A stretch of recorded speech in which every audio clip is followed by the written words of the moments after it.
Pessoal, não vamos esquecer de acionar o sino. Beleza, pessoal?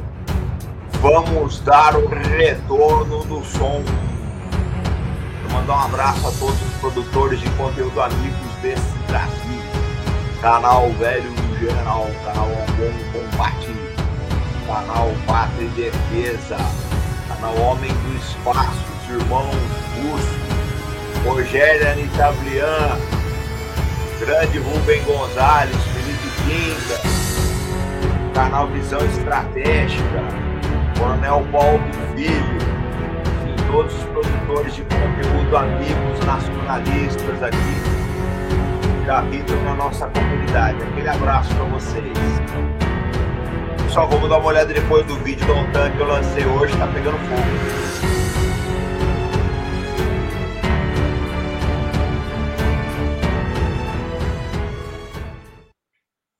Deixa eu adicionar o Júnior aqui.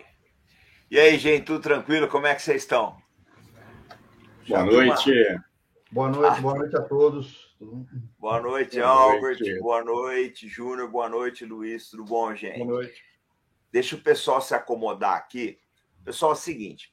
Na nossa live de hoje, a gente vai falar sobre o programa de foguetes e mísseis nucleares da Coreia do Norte. Já vou avisando vocês. A matéria é tão extensa que a gente vai ter que fazer uma segunda rodada mais para frente, que esse negócio é complicadíssimo, tá? E, assim, é um exemplo de um país que burlou todas as sanções, fizeram o diabo, mas eles têm uma força de mísseis estratégicos que é ameaçadora. Essa é que é a verdade. Não tem outra palavra para definir a Coreia do Norte. Então, eu convidei, além do Albert, que já é da casa, todo mundo conhece. Quando o Albert não vem, vocês falam que eu estou boicotando ele, mas não é. Quando ele não vem, porque tem algum outro compromisso, é complicado. Então, além do Albert, nós estamos aqui com o Júnior, do Homem do Espaço, que já está virando habituê aqui do canal, fez um programa maravilhoso sobre os mísseis nucleares, tá? Sobre o programa de mísseis do Irã. E o Luiz Cavagutti, da Gazeta do Povo e da Revista Oeste, que é um jornalista especializado na cobertura de defesa, está com um canal muito bom, tanto o canal Homem do Espaço como do Luiz Cavagutti e o Velho General estão aqui na descrição do nosso vídeo. O Luiz tem muita experiência em diversos veículos de mídia aqui, de maneira que vai abrilhantar a nossa live. Então, Cabanha, vou passar a bola para você fazer a primeira pergunta. Luiz, prazer conhecer você. Boa noite, Júnior. Boa noite. Júnior, é a segunda vez que a gente tem a oportunidade de conversar, nós já publicamos. Eu queria começar a conversa, mas jogar uma pequena introduçãozinha rápida para vocês aprofundarem aí. No início de 2021, a Coreia, um pouco antes da posse do Biden, a Coreia do Norte apresentou um míssil teoricamente capaz de ser lançado por submarinos. Em setembro passado, eles anunciaram outro teste hipersônico. Há poucos dias atrás, foi feito mais um teste hipersônico, de míssil hipersônico, e ainda hoje foi confirmado mais um teste de míssil, esse disparado de um trem, portanto, de uma plataforma móvel. Esse teste de hoje seria uma retaliação contra as sanções impostas, mais sanções impostas pelos Estados Unidos. Existem rumores de um míssil Hwasong-15, não sei se a pronúncia é essa, mas que teria atingido 4.500 quilômetros de altitude num teste.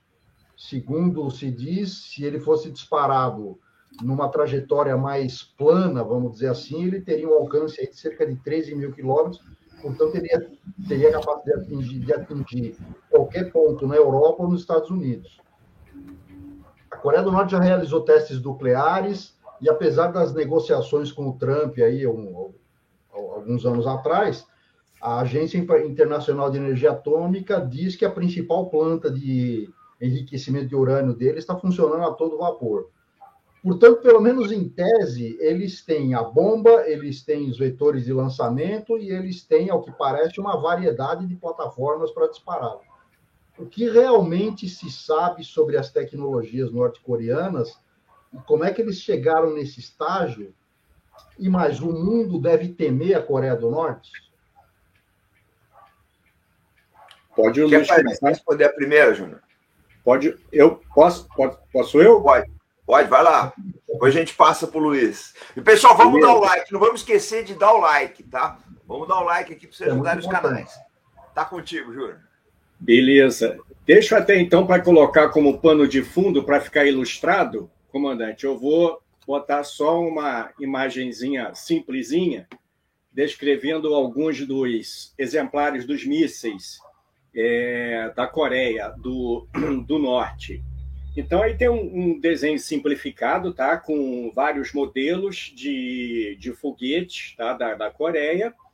E como eu comentei com o pessoal na live que a gente fez sobre o Irã, a Coreia do Norte ela se beneficiou de tecnologia russa, suspeita-se fortemente de tecnologia ucraniana. No caso, por tabela, o que ela pegou de tecnologia soviética veio da Ucrânia, porque um dos manufatureiros, um dos fabricantes de motores de foguetes da ex-União Soviética está na Ucrânia, outro na Rússia. Supõe-se, então, que a Coreia recebeu auxílio na forma de tecnologia e de insumos de Ucrânia ou, mais especificamente, de Rússia, em especial no fim da União Soviética, e também auxílio da China. Tá?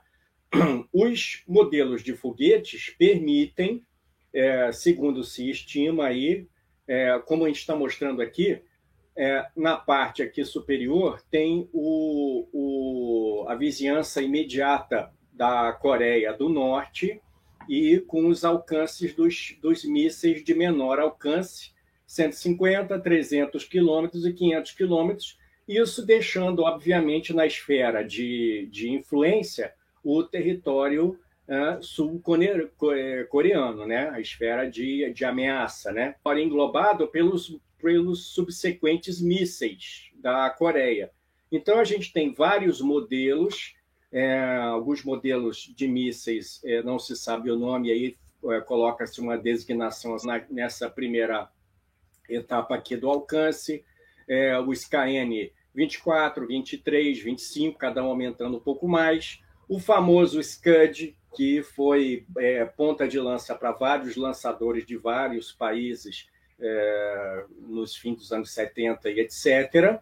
As modificações dele, como o conhecido como KN-18, com uma ogiva dirigível, uma ogiva autopilotada por aletas na base da ogiva, mísseis aí existe a possibilidade de serem mísseis lançados por submarino, como o nome dele é complicado, é o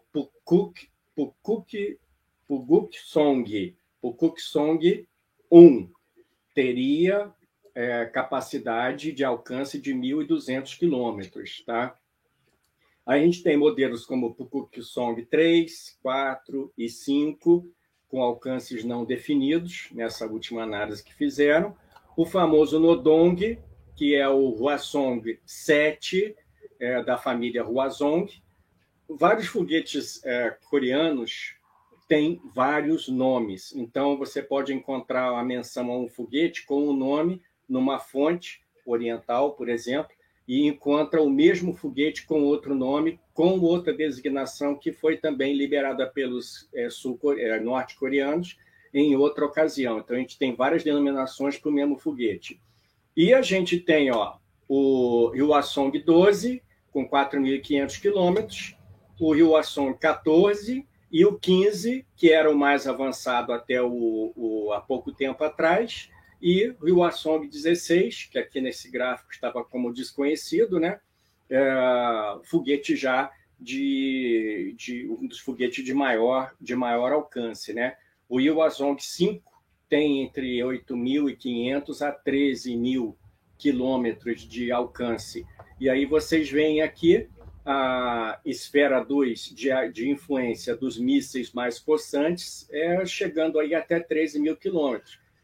Esse formato aqui, sinusoidal aqui da trajetória, é por conta da esfericidade da Terra e o giro da trajetória do foguete inclinada em relação ao Equador. Aí dá essa impressão aqui de que é a trajetória em S, mas, na verdade, é uma trajetória contornando a circularidade da Terra, tá? Tal como se fosse uma órbita de uma espaçonave. Então, mísseis da Coreia. Aqui eu estou colocando uma imagem de uma das fábricas suspeitas que deram, suspeitas de darem uma ajuda aos coreanos, a Yuzhnoye, a fábrica de motores e foguetes do Sul, na Ucrânia. É uma das, digamos, acusadas por ter auxiliado a Coreia. Alguns especialistas da Ucrânia negam isso e acusam, digamos assim, mencionam que foi um fabricante russo da Rússia, e aí só de ter fornecido tecnologia para os sul-coreanos. Isso há muito tempo. Os mísseis, esse é o motor que se supõe ser derivado do RD-250 da Yuzhnoye, tá? Dessa fábrica, supõe-se que é. Só que há um detalhe: o motor RD-250 tem 2 câmaras de combustão. E este motor usado pelos norte-coreanos, tem uma câmara de combustão. O que foi aventado aí é que esse motor tinha 2 câmaras. Os ucranianos deram os projetos para os norte-coreanos e eles cortaram o motor no meio e usaram uma tubeira só. Outros especialistas... É uma ironia interessante, né? Que essa tecnologia, essa altíssima tecnologia que a Ucrânia forneceu para a Coreia do Norte, ela mesma acho que não está empregando hoje em dia, né? Pelo que a gente está observando aí nessa desdobramento da crise com a Rússia. É isso? Exatamente. A Ucrânia acabou pegando o rabo de foguete, né? Sem fazer trocadilho, né? Com o fim da União Soviética. Logo após o fim da União Soviética, e por alguns anos, os empregados da fábrica lá em Dnipro, até fizeram greve, fizeram movimentos na época na rede social lá, por via de e-mail, para protestar que eles não estavam recebendo salários. E isso deu margem a suspeitas de que alguns estariam vazando estas informações de modificação do motor para os norte-coreanos. Então, eu repito, existem versões de que foram os ucranianos que passaram a tecnologia de alguns motores mais possantes, outros dizem que foi a Rússia, tá? E está certo de que não há dúvida de que a China, também derivado de tecnologia soviética antiga, que é a versão militar do Unha. O Unha é o foguete lançador, está aí logo do lado, que é o Taepodong 2, é um desenho bem simplificado, de satélite. A Agência Espacial da Coreia do Norte, a NADA, que é um nome interessante, e aqui os lançamentos de mísseis, de testes, vários lançamentos de teste. E aí, deixa eu até ver aqui, a zona de influência de ataque dos mísseis, vocês podem ver em mais claro, mais escuro um pouquinho. Hwasong 15 no transportador. Aí o Hwasong 15 também é um transportador, o veículo de transporte, o TEL, é derivado de um veículo russo, tá? Aqui um close na baia de motores desse míssil, né? A gente vê a tubeira principal e as tubeiras de controle de atitude, que fazem o controle da trajetória. O Nodong... Júnior, deixa eu fazer uma pergunta rapidinho. Esses veículos transportadores, eles lançam os foguetes também, né? Os mísseis. Sim, né? Sim, eles lançam o foguete, ele já vem acoplado com a mesa de lançamento. A mesa é essa parte que está aqui, Tem até, a mesa está aqui atrás, olha aqui a mesa, Ele já vem com a mesa, então aqui, a mesa de lançamento, ela já fica na horizontal. Ô, Júnior. Oi. Deixa eu só falar uma coisa para você. Eu vou passar um pouco para o Luiz e ele vai devolver depois para você, porque como eu sei que você vai fazer uma live na sequência do canal do Coronel Schmertz, eu vou dar uma poupada na tua garganta. Eu vou passar só um minuto para o Luiz para ele entrar no comentário e eu volto para você continuar a tua explanação, tá ok? Beleza. Porque é o seguinte, o Júnior, gente, é um conhecimento enciclopédico dessa área. Ele tem realmente... uma coisa é avassalador. Eu falo sempre, Júnior, a gente sabe que quando você vem aqui é um negócio louco. O pessoal realmente começa a entender o que é esses projetos militares através da cabeça dele. Então, eu vou devolver um pouco, Luiz. Você faz suas considerações, a gente vai voltar para o Júnior para ele continuar explanando o projeto. Aí está contigo. Perfeito. Então, eu queria fazer uma abordagem um pouco mais na área geopolítica. A pergunta foi se a gente deve temer a Coreia do Norte. Eu acho que o que a gente tem que analisar é bastante a questão das alianças da Coreia do Norte. A última sanção que foi feita em relação à Coreia do Norte foi quando foi lançado o míssil agora na última terça-feira. Quais foram as ações? Foram contra cidadãos norte-coreanos acusados de levar essa tecnologia para a Coreia do Norte. Por isso, os Estados Unidos sancionou eles. E aonde que esses caras operavam? Eles operavam na Rússia e eles operavam na China. Eu acho que a gente tem que pensar não só na Coreia do Norte sozinha, mas em si, quem que é o principal aliado da Coreia do Norte? Seria a China. Na verdade, a China ela não tem aliados geoestratégicos, ela faz parcerias estratégicas, mas o único aliado formal mesmo de defesa da China é a Coreia do Norte. Então, eu acho que a gente não pode pensar na Coreia do Norte de forma isolada. Essas sanções já mostram aí as ligações aí de cidadãos que supostamente trouxeram aí tecnologia da China e tecnologia da Rússia para a construção dos mísseis, da tecnologia militar. Tem também a questão da Ucrânia, que acabou de ser explanada, e eu acho que a gente tem que pensar numa questão de Ocidente tinha aquela hegemonia gigantesca no começo da guerra econômica com a China. A China e o Xi Jinping começaram a ter pretensões aí de fazer frente ao poderio norte-americano. Mas não é só a China, tem a Rússia lá pressionando a OTAN. Na Europa, você tem a Coreia fazendo os testes de mísseis.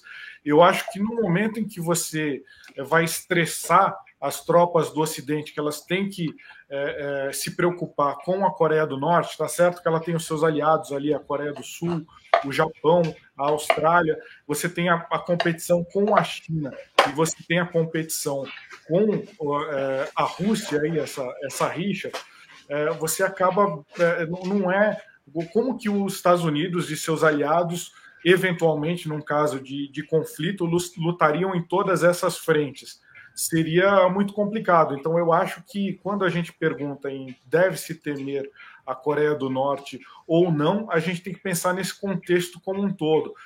A Rússia e a China não são formalmente aliados, mas já tem diversas parcerias estratégicas. A Coreia do Norte é aliada da China, então não acho que ela agiria solo, que ela agiria como num incidente isolado. E eu acho que só para concluir esse raciocínio, recentemente o Kim Jong-un, atual líder norte-coreano, ele foi muito criticado por eu desenvolvo, essa é outra linha de raciocínio, eu desenvolvo todo esse poderio militar, toda essa tecnologia, mas a que custo? A custo de... você tem uma escassez de alimentos na Coreia do Norte, você tem uma escassez de vestuários, tem uma escassez de diversos bens aí, então ele está sacrificando a população dele, e a gente vai perguntar por quê? Porque primeiro ele precisa sobreviver, ele precisa de segurança, para depois pensar no social.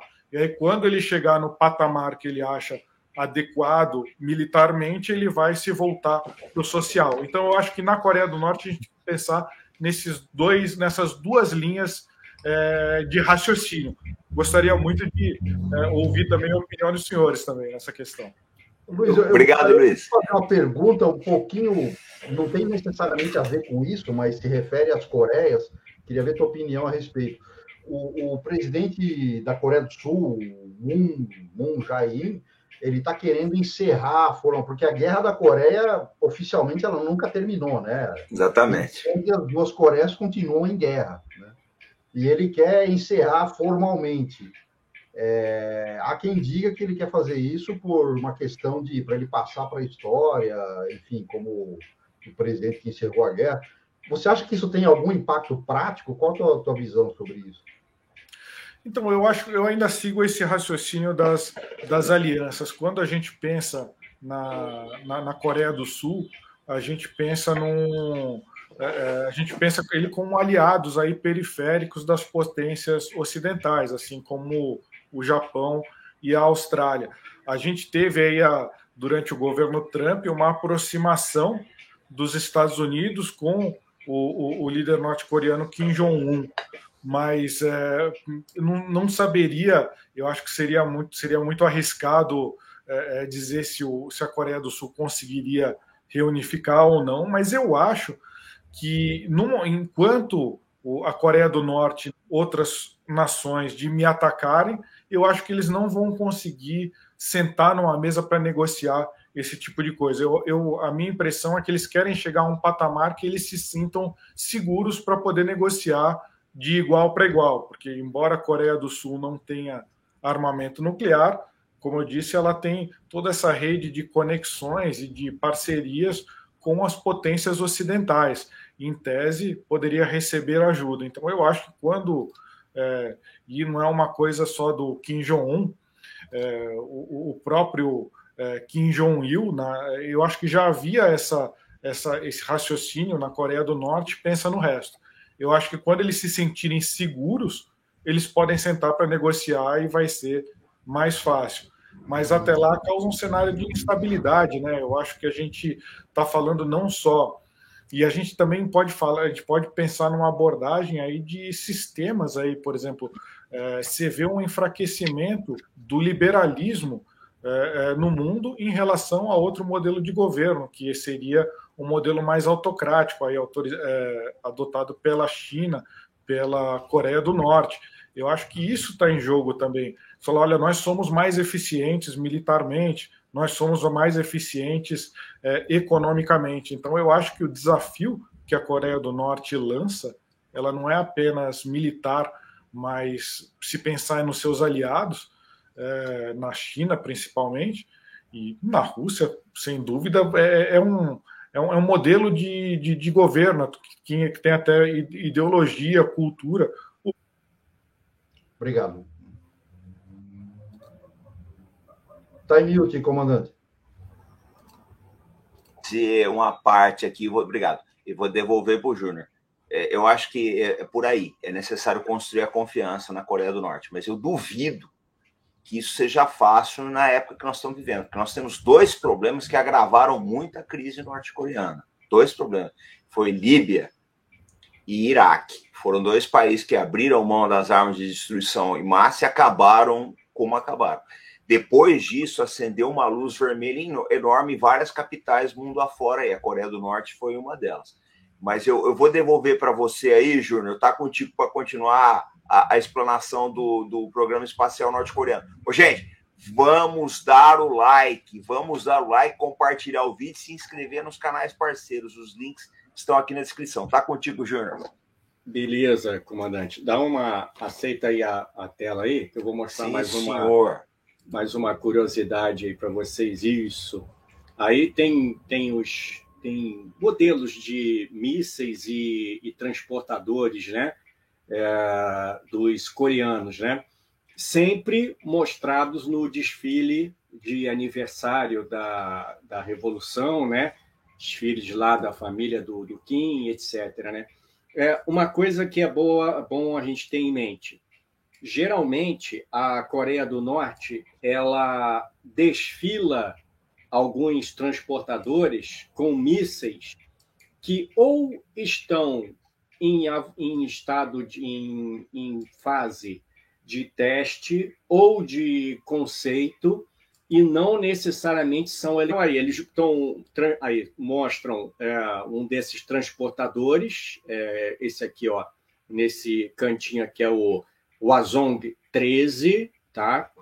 Todos com o mesmo tipo de transportador, é um WS5-1200, chinês com inspiração da antiga União Soviética. Então, esse aqui, ó, o Huazong 13, tá? Isso aqui é uma foto antiga. Oi. Só te fazer uma pergunta. Esses caminhões, a China está vendendo direto para eles ou eles adaptam, eles fazem localmente? Você sabe dizer isso daí? Eles têm capacidade de remanufaturar, tá? Mas me parece que a China fornece com certa regularidade, tá? Isso eu já não tenho certeza, mas me parece que sim, tá? Que ela fornece.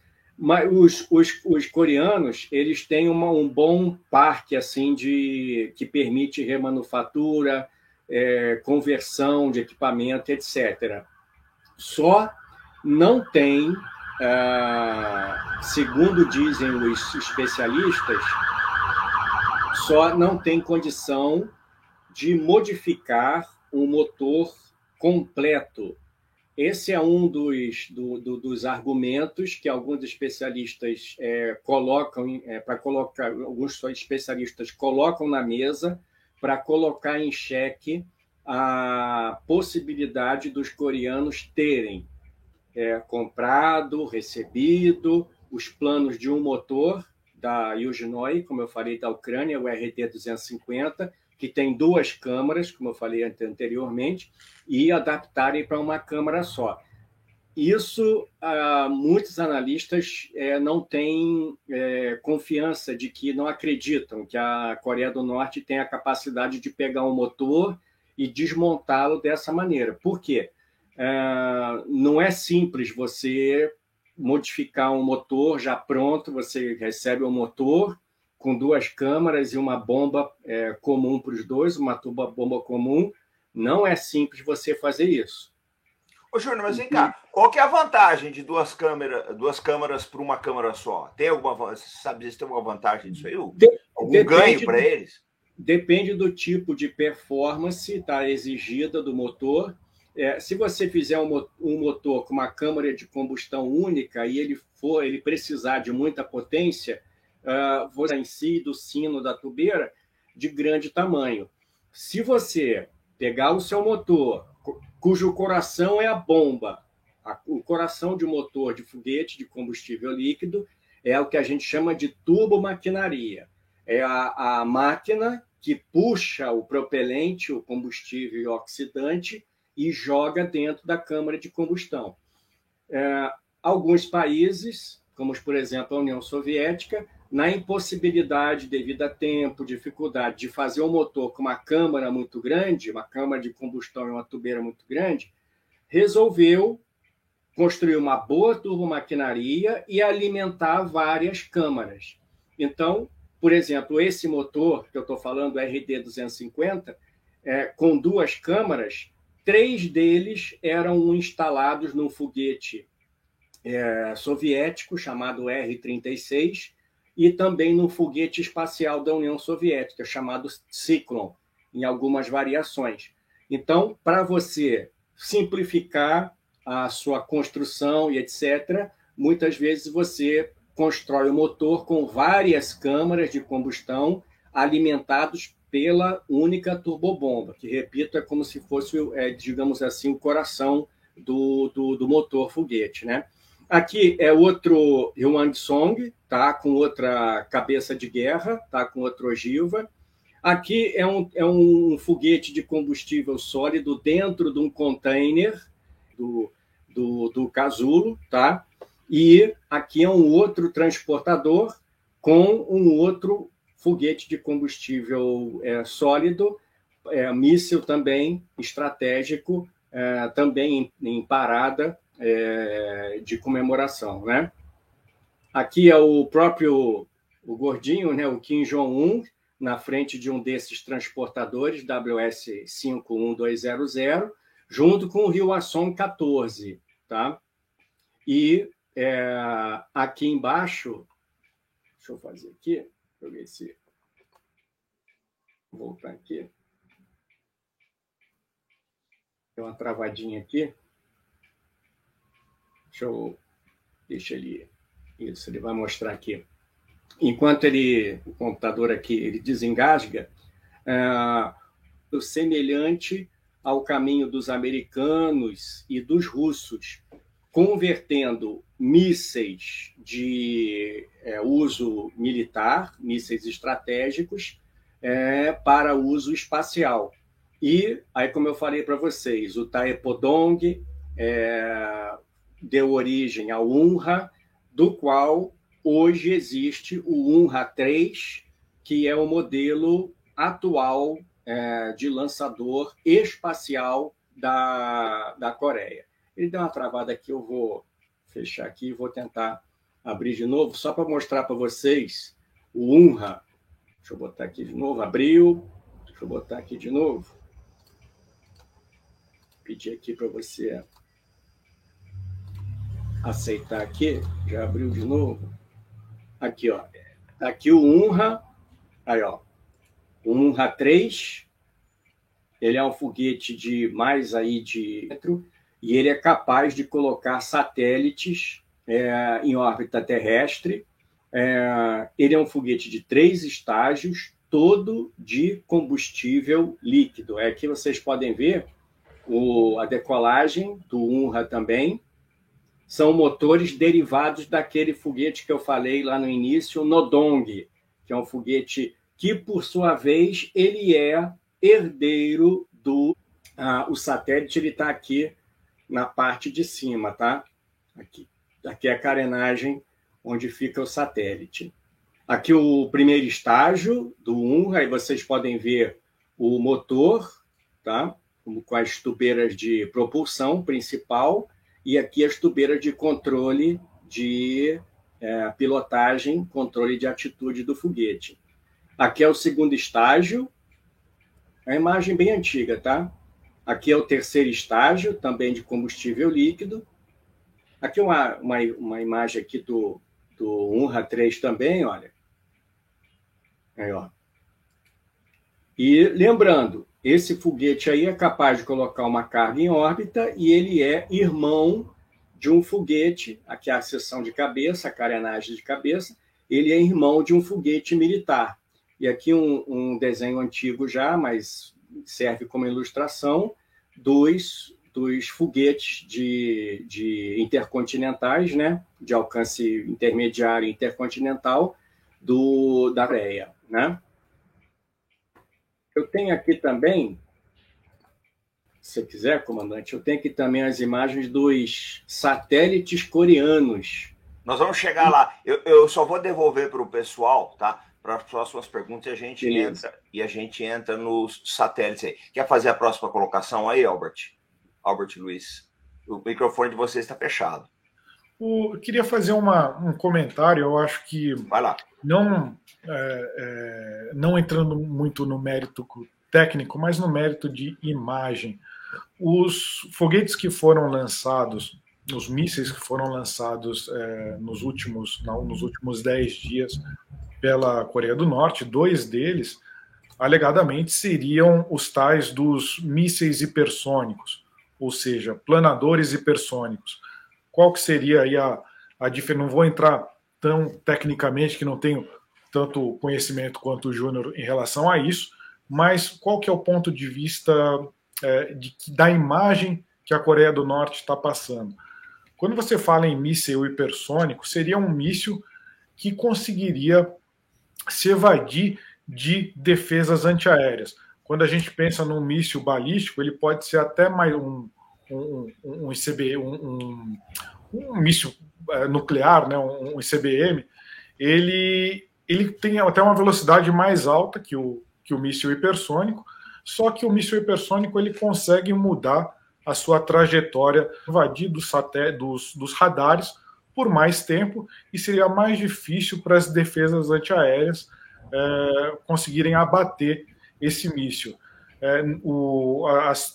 As potências que estão mais à frente nessa tecnologia são a Rússia, que em 2018 e em 2019 já lançaram, já fizeram e tem essa tecnologia funcional no seu arsenal, pelo menos é o que alega o presidente Putin.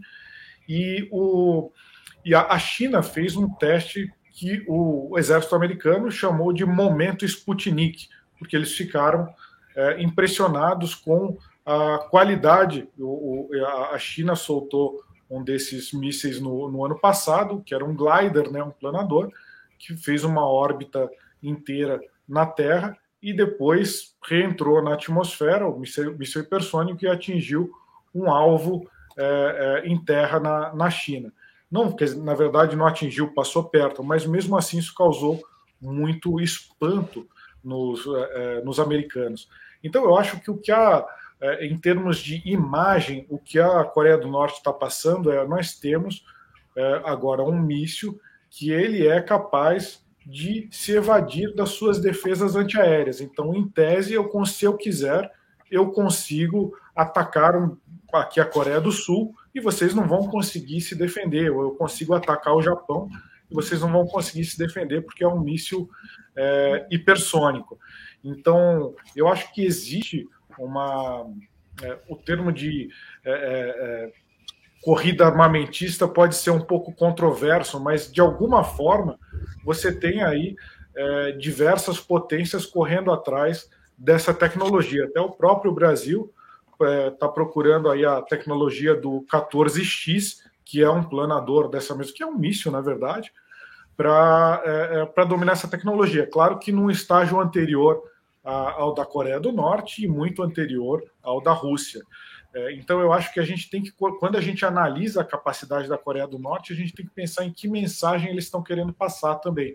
Quando eles testam um glider desse, que seria a tecnologia de ponta, que seria o que todas as nações estão tentando obter, eles estão mandando um recado, eles estão mandando... talvez a gente não saiba exatamente qual que é a funcionalidade, qual que é a capacidade desse planador hipersônico que eles têm, mas tem um recado geopolítico aí muito, muito evidente. Nós temos a capacidade de fazer isso, e a gente imagina não apenas uma guerra nuclear, a gente imagina de porta-aviões americano, como que ele se defenderia de um míssil hipersônico se a Coreia do Norte realmente tiver esse míssil. Seria muito complicado. E eu acho que só para terminar esse raciocínio, a gente tem que, se fosse comparar com uma guerra nuclear em larga escala, um míssil hipersônico não faria tanta diferença, porque a quantidade de mísseis que tem potências como Rússia ou Estados Unidos superariam qualquer defesa antiaérea. Então, eu acho que aqui a gente não está falando de um conflito nuclear em larga escala, mas a gente está falando de uma arma estratégica e de um recado geopolítico que a Coreia do Norte está passando ao testar um míssil hipersônico. Obrigado, Luiz. Eu vou colocar uma parte rápida que eu vou devolver para o pessoal, que eu costumo sempre fazer o seguinte: Café com Defesa, como eu trago convidados, que no caso vocês três, o Robert é da equipe aqui, mas vocês três são mais ilustres do que eu prefiro falar bem pouco, que é para deixar vocês mais evidência para o público aí.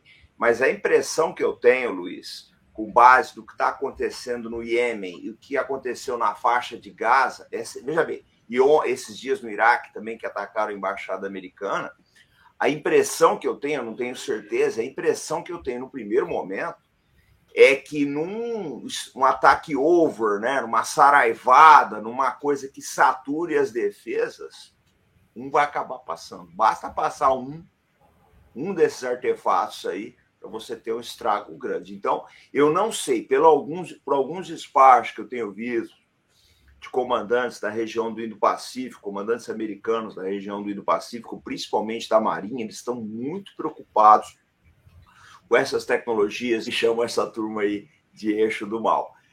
Cabaés, quer fazer alguma pergunta? Pergunta não, eu queria só, falando nesse assunto de porta-aviões, para quem tiver curiosidade, assista o filme A Soma de Todos os Medos.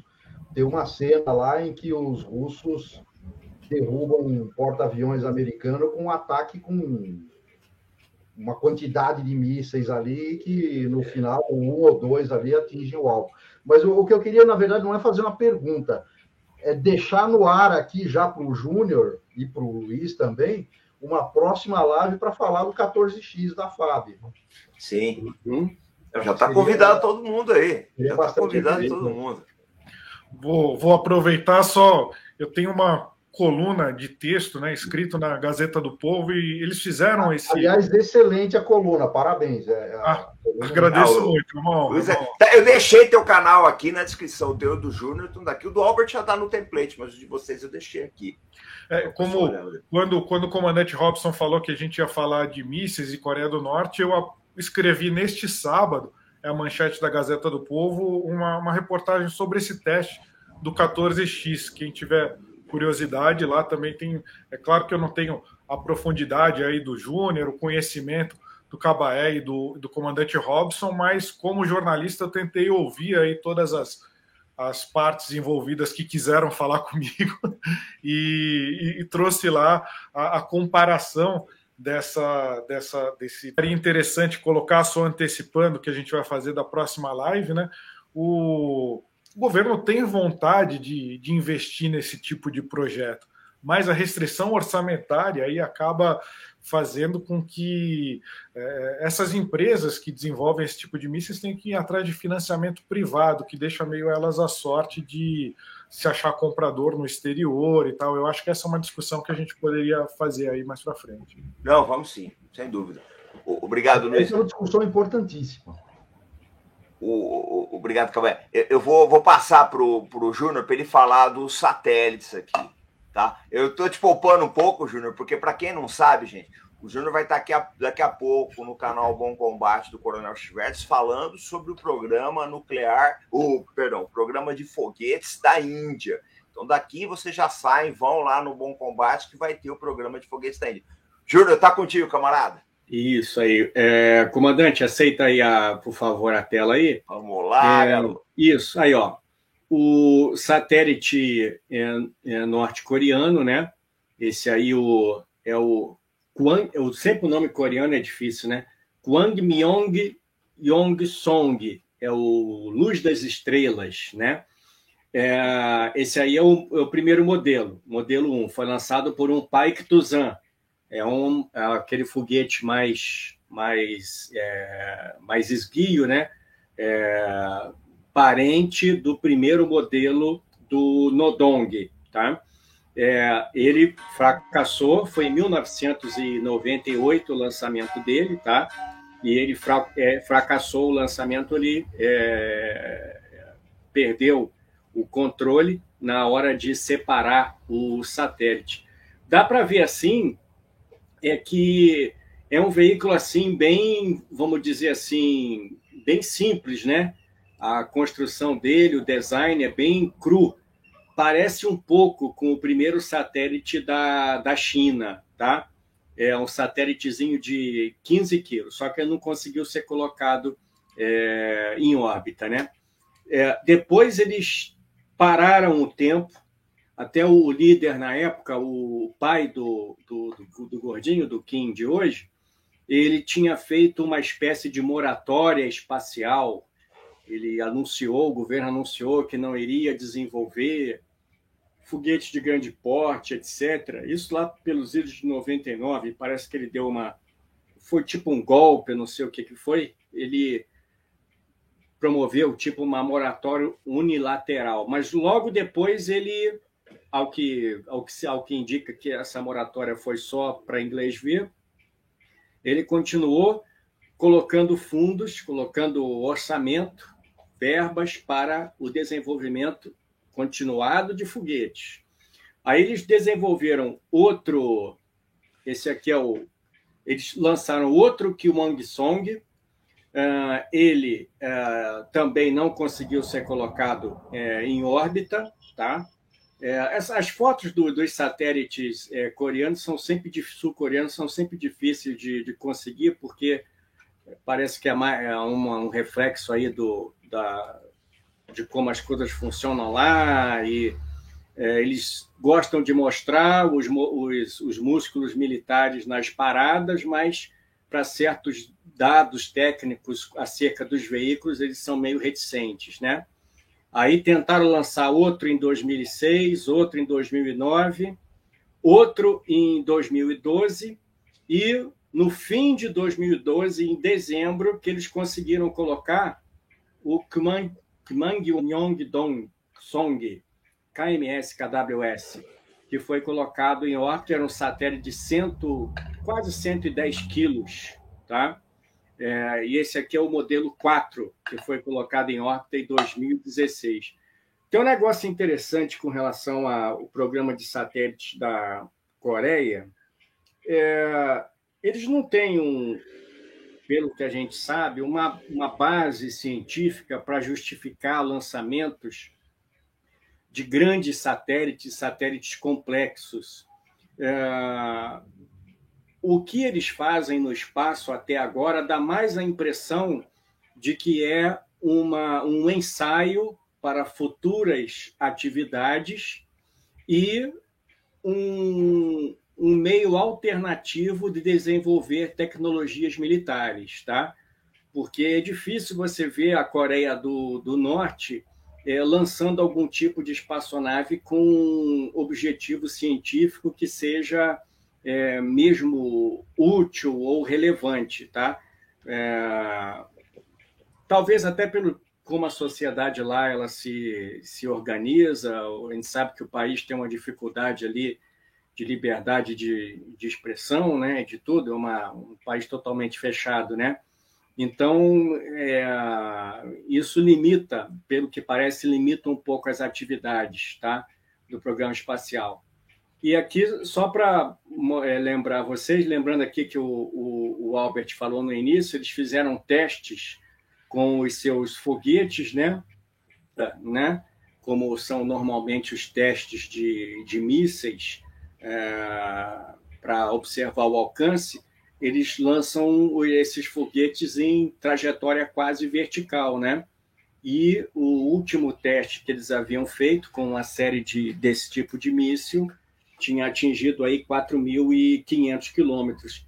E isso deixa eu até comentar aqui um pouquinho, isso deixa as instalações do Havaí, São Francisco, San Diego, ou seja, praticamente todos os Estados Unidos, na trilha de alcance de mísseis da Coreia. Aqui o KWS-3, e aqui volta para ele. Então, o que eu tenho a dizer é o seguinte, olha, a Coreia do Norte, ela tem bons cientistas, tá? Tem bons técnicos. Os primeiros lançamentos, tentativas de lançamento de satélites, os 4 primeiros foram falhas, catástrofes, etc. São competentes e são capazes. Não o fossem, não teriam aquele monte de modelos de mísseis que eu te mostrei para vocês no início da live, né?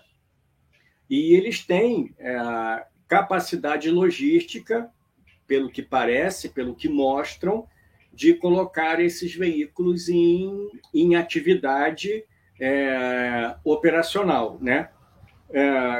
E, assim, sem a menor dúvida, o raio de alcance para atingir a Coreia do Sul e o Japão, que são os que mais têm medo, né? Sempre aí manifestam preocupação com a Coreia do Norte, eles têm todas as condições de acertar esses países, né? Como a gente viu. O Japão, ele sempre, aliás, teve um teste ou outro, 1 ou 2 testes que a Coreia do Norte fez e os japoneses, eles colocaram as suas defesas em alerta para qualquer eventualidade de serem atingidos por destroços ou intencionalmente por algum míssil norte-coreano, né?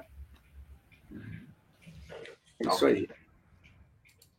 Pessoal, a gente está se aproximando do final da live aí, então eu vou colocar agora as considerações finais, tá? O Luiz, vou passar para você, o Cabael, o Júnior volta, eu também faço o arremate. Tá contigo aí, Luiz, para você colocar suas considerações sobre esse assunto. Não vai se esgotar, porque a gente sabe que é um assunto bastante longo aí, já são praticamente, né, entre 1950 e 2022, 72 anos de conflito nessa área aí. Eu não sei se a gente vai ver, ao que tudo indica, né, o fim dessas tensões, mas algum prognóstico, pelo menos de curto prazo, a gente pode fazer. Eu vou deixar para você, então. Eu acho que, do meu ponto de vista, a gente tem que fazer uma análise ampla. Eu acho que vai ter muito a ver com o desenvolvimento do cenário eu acho que pode ter a ver com o desenvolvimento do cenário na Europa. Você tem uma tensão na Ucrânia, você tem uma possibilidade de conflito militar, você tem uma possibilidade de invasão ou outro tipo de ação militar da Rússia na Ucrânia. Eu acho que isso vai ser um teste ao presidente Biden e às potências ocidentais. E eu acho que, dependendo de como for a resposta da OTAN e das potências ocidentais, outros rivais dos americanos, como a China e a Coreia do Norte, podem decidir tomar atitudes. Não estou falando em entrar em guerra ou fazer um conflito da forma que a Rússia está fazendo, mas eu acho que a gente tem que pensar no tabuleiro como um todo.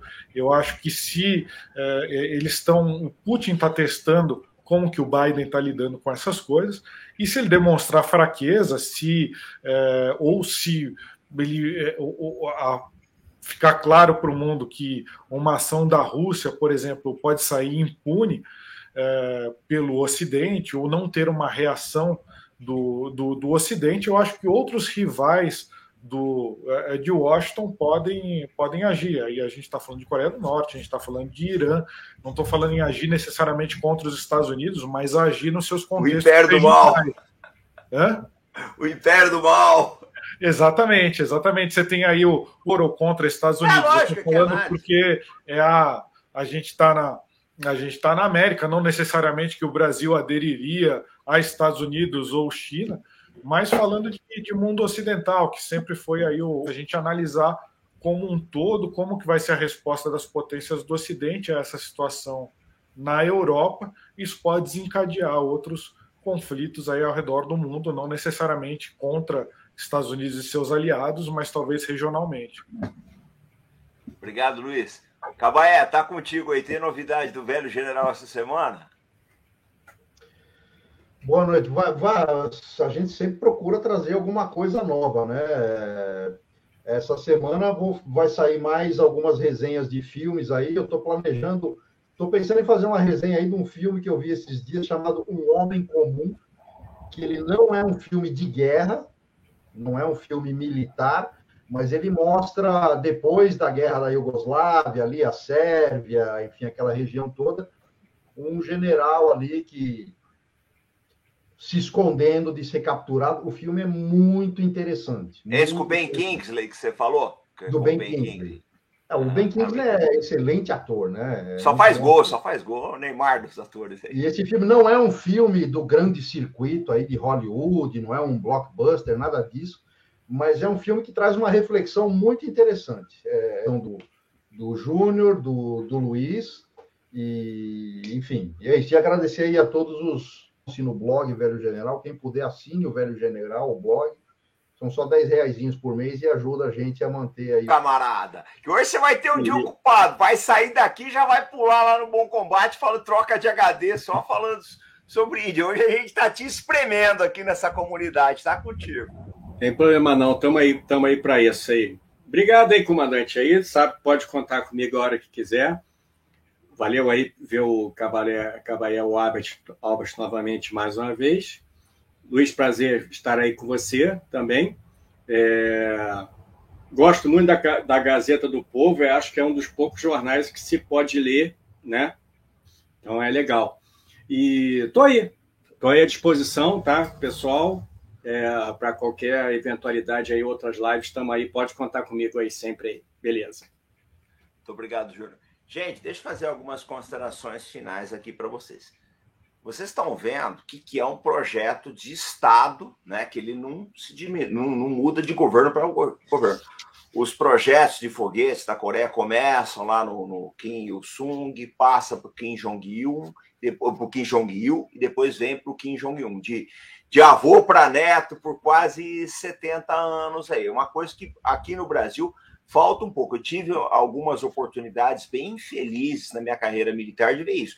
Projeto que começa num governo, morre no outro. Eu sempre falei isso aqui, que se a Marinha tivesse mantido o projeto das classes Niterói, que é dos anos 1970, tivesse mantido esse projeto, se aperfeiçoado, ou dos IKL também, se ela tivesse mantido isso, eu não sei onde é que a Força Naval estaria ontem, mas se tem uma lição que a Coreia do Norte deixa, tá, é que tem que haver continuidade, né, nos projetos militares. Os projetos militares precisam ser projetos de Estado e não projetos de governo, de investimento.